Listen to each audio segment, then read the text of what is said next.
My name's Tom Atkinson. I'm an alumni of MArch Architecture Programme, and my project, which you see here, is the Micro Developments Bureau. The project is based in Enfield, in the London Borough of Enfield, and the idea that looking at suburbia as the front line for new housing development and new types of housing developments.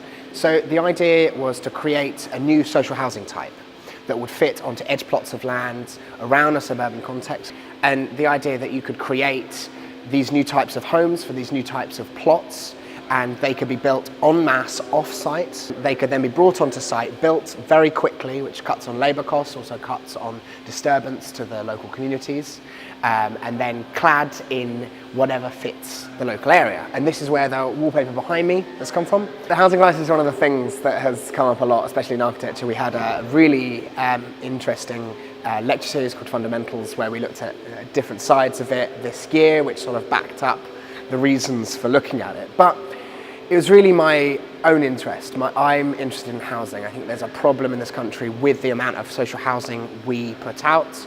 And so it was set up with the intention of me, in my daily life, finding these plots of land and being like, a house could be there. How could a house be there not for a private developer, but how could a council do it?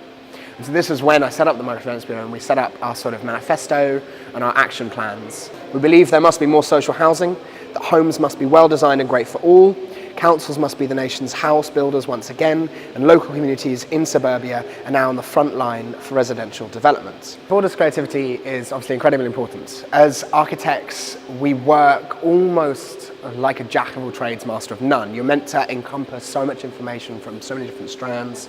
It is incredibly important to connect with other people, because otherwise you will start to narrow your fields of information.